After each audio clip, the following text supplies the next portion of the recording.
Yo, what is going on, Comfy Gang? It's your boy Comfy Neat here. So first of all, I'd like to apologize again for not uploading in a while, but thankfully I'm not going to be disappearing for the next 5 to 6 months. So I guess that's something to be thankful for.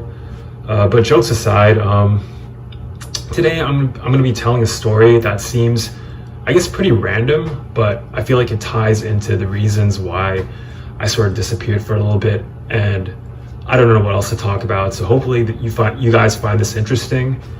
And it sort of is related to being a NEET, but not really, I guess. But I guess maybe it sort of represents, I don't know, something that every NEET might have gone through at some point in their lives. But anyways, yeah, today I'm going to be talking about how I failed getting my driver's license.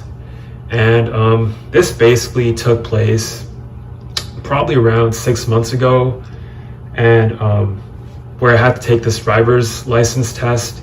And just for a little bit of a context as to how the licensing system works in Canada, it's basically like this sort of tiered system. So you have like 3 tiers. You have like a G1 license, a G2 license, and a G license. The G license being the I guess like the final license where you can basically drive wherever, whenever. And the other licenses having like different restrictions, like the G1 being where you have to drive under constant supervision, and the G2 being intermediate. And basically at this moment, I had the G2 license, and I was taking the test for the G license. And going into this test, there was a lot of, the stakes were pretty high, because during this time I was actually overdue, meaning that my license had already expired. But the reason I was still able to take the test was because I had tried booking a test, I guess, a few months prior, but the COVID pandemic had already sort of happened and had sort of reached like the peak of the first wave. And because of this, a lot of the test centers were either closed or had a massive sort of like backlog of people booking. So the closest available point in time was I guess several months later, which is basically like sometime around January or December, I forget. But the stakes were pretty high for me because my license was already expired. I wasn't sure whether I would be able to rebook the test again, because if I failed, then how it works is that I'd probably have to retake all the tests and wait several months in between the tests, because that's just how the system works here. And obviously it's pretty embarrassing, having a fucking beginner's license. Like, imagine having to fucking have your parents in the car with you just to go to the fucking grocery store. And if you get pulled over with a G1 license unsupervised, then you're probably gonna get, I don't know, massive fines, possibly jail time. I really have no idea, but it's definitely not good. So going into this test, I was pretty nervous. And it was supposed to be a blessing in disguise that the test was postponed because of COVID, because that should have given me ample opportunity to practice my driving skills, drive around the neighborhood, maybe ask for a little, once in a while. My parents would have definitely been willing to supervise me, like driving on the highway, because I think that's sort of like the restriction, the main restriction of the G2 license. Being that you can't drive on the highways without supervision, I think.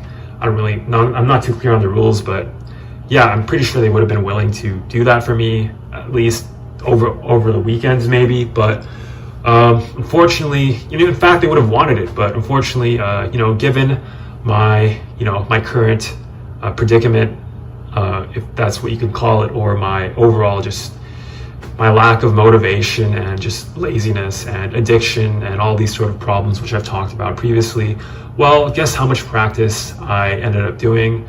The answer being obviously jack shit. I pretty much didn't practice at all until the last week, where I asked my dad, and he was willing to, help me practice driving on the highway, all that. It's not really that hard, to be honest. Like, I know how to drive, but it's just, yeah.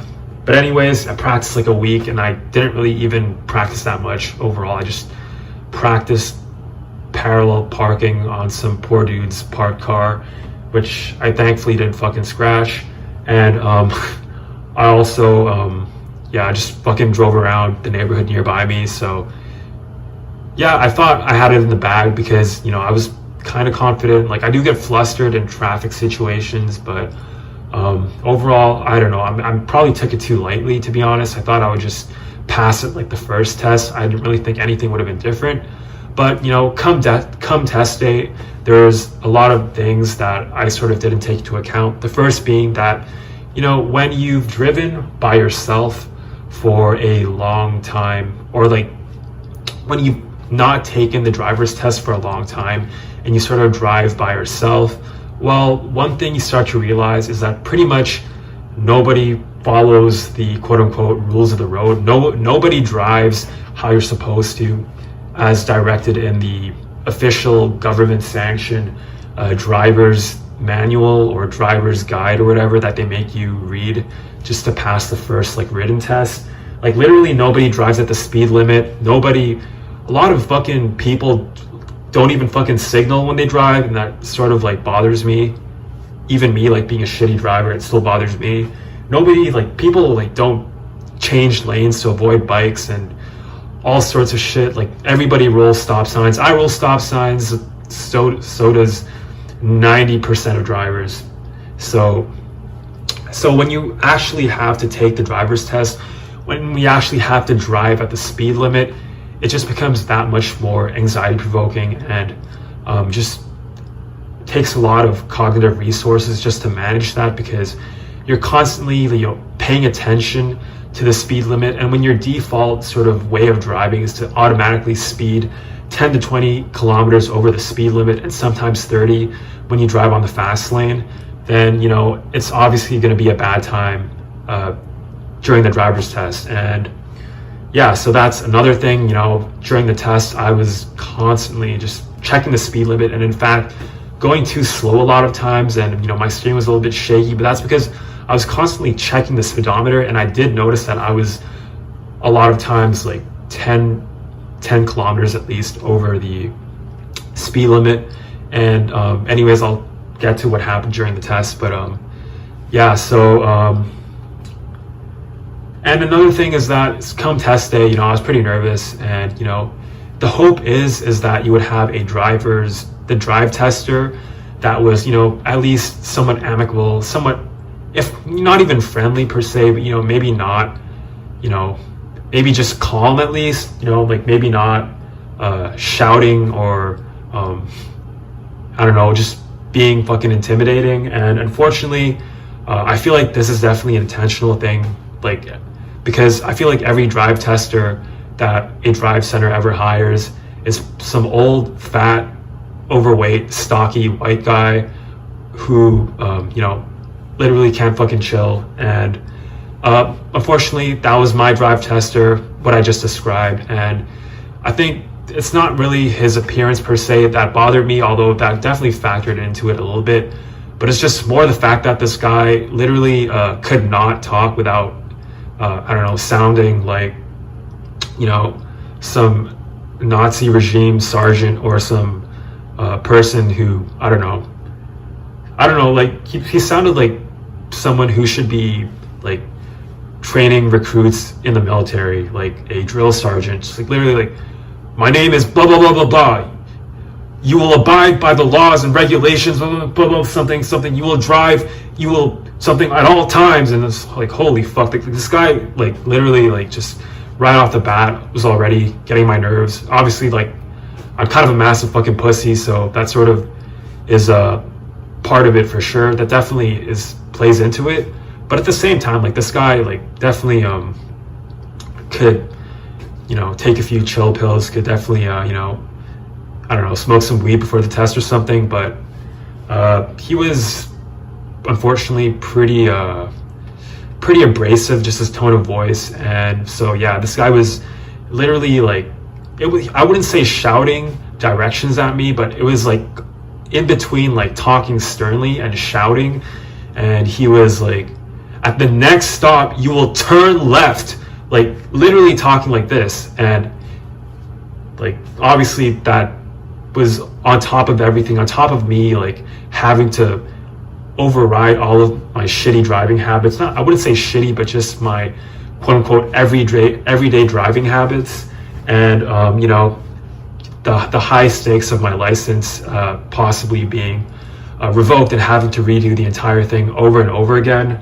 Well, I was definitely not on my best performance, and as a result of that, upon reviewing the sheet afterwards, well, I'll get into that, but kind of spoiled it already. But yeah, my steering was, I guess, kind of a little bit shaky, and I guess a lot of times I was going under the speed limit, but that's because I was overcompensating for not going over the speed limit. But what really I guess fucked things up for me was basically in this sort of like sequence of two different things, of these two different like driving, I guess, whatever, I don't know what the term is, but like activities. Basically, I pulled up to this intersection right underneath this bridge, and in this bridge at the intersection, there's basically two lights in the middle, right? And I know that the lights like on the far right are for everybody who is going straight or turning right, and I'm not really paying attention to the lights on the left. I'm just paying attention to the lights in the middle because I'm already just hyper focused, and you know, I'm the first car there, so it's not like I can follow the lead. Like, I'm the one who's essentially like directing traffic in a way, and I'm hyper focused on, you know, the light on the right side of the center, because I just assume that, you know, both lights are going to turn green because both lights are you know, I guess supposed to indicate like when the person on the left should turn. And yeah, so I'm hyper focused on the right side of it, and then I see it turn green, and I immediately, you know, let my you know, my foot off of the gas, and I start to approach the line. And there's a little bit of space there, so it's not like I would have gone onto fucking traffic, and I probably would have put two and two together eventually, and, you know, hit the brakes once I realized that it wasn't my turn. But unfortunately, that was just, you know, the drive tester wasn't having it. Immediately yells at me to stop, and then he starts mouthing off at me about, you know, like, do you realize that, he's like literally talking like this. Like, this is when he actually shouts at me, like, do you realize that that's a red light? Like, do you do something? I forget what he fucking said, but it's just yeah, I don't know, like, whether these people sort of like maybe these people are just, you know, coping wages who hate their jobs, or they just, maybe they get some sort of sadistic satisfaction out of intimidating and yelling at people. I don't really know, to be honest. Like, but yeah, like, this guy is definitely not having it. So that immediately my heart sinks to the bottom of my chest, and I'm thinking, holy fuck, I probably failed this test. And yeah, but what gets worse is that once I make a left turn, it's immediately onto this highway, I guess, merging into this highway or freeway entrance. And the shitty part about the test day that day is that, you know, it just happened to be snowing, and, you know, there was snow in the windshield, and there was also snow on the road, and I don't think they put enough salt on the road, because there wasn't like a huge thick layer of slush, but there was like a little bit of slush on the highway road. And unfortunately, the line, I couldn't, you know, it was also like a pretty narrow road, so it was kind of hard to tell that there were two lanes. And at this point, my mind was just frenzied and experiencing, I guess, some amount of like sensory overload, maybe, because I don't know, I just felt like my brain was shutting down at that point. And, you know, my car was starting to drift a little bit to the right of the lane that I should have been in.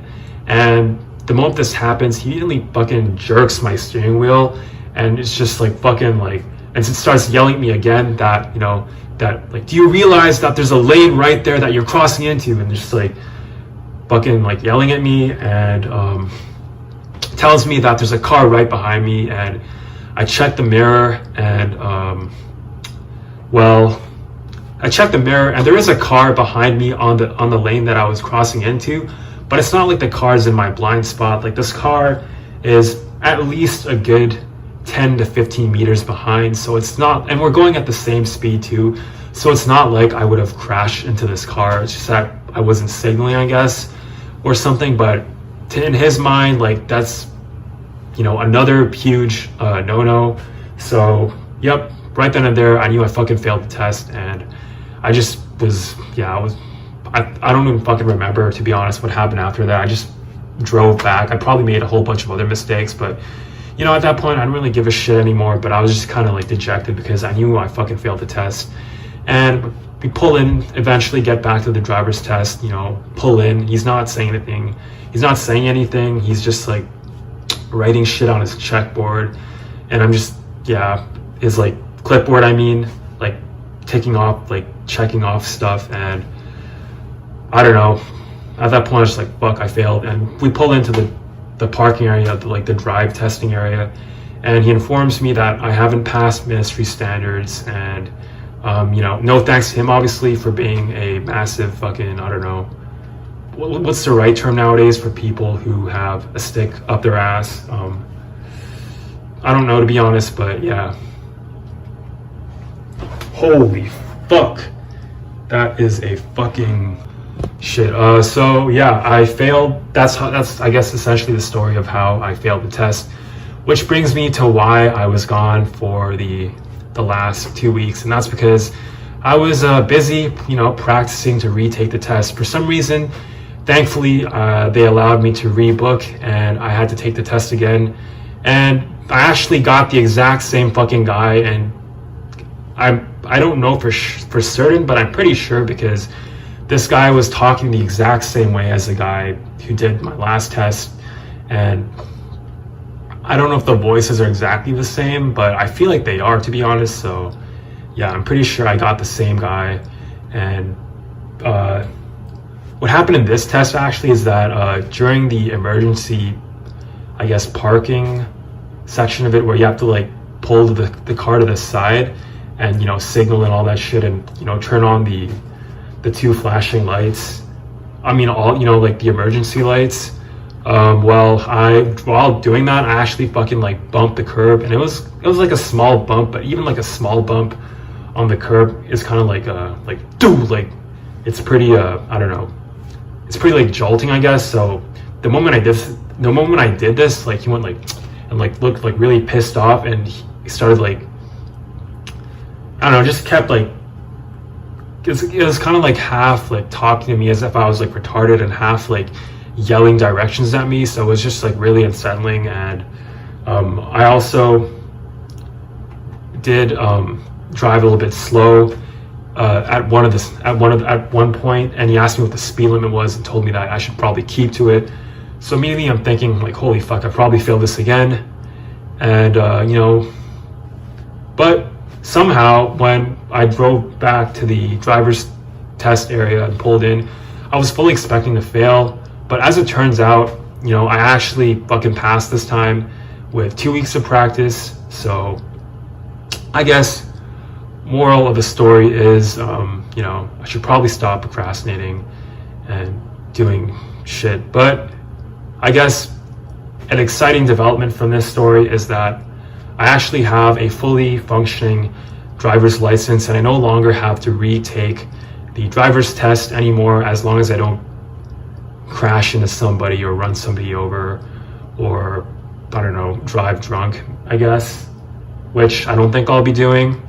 And you know, this has a lot of implications, like, you know, whether I might get a job or not. But to be honest, that's a topic for another time, and I think I'm probably going to be staying based for the meantime. And yeah, but anyways, that is the story of how I failed my driver's test. And I'm sorry, the title of this video is probably going to be clickbait, because, you know, it ends with me actually having a driver's license. So yeah, and obviously this video is probably pretty shitty because I haven't talked in front of a camera for a while, so it's probably going to be all over the place, and, you know, my energy is going to be fucked up, and I'm just not going to be like on top of my game, you know. And my vocabulary is continually declining as I continue to rot away. But, you know, maybe this will change things, maybe it won't. But I guess it's kind of interesting, you know. Maybe I should just title it NEET NEET finally gets driver's license, or either NEET finally gets driver's license, or NEET fails his driver's test. Probably gonna be one of the two titles. But anyways, this is Company NEET. Hope you guys have enjoyed this video, and this is Company NEET signing out.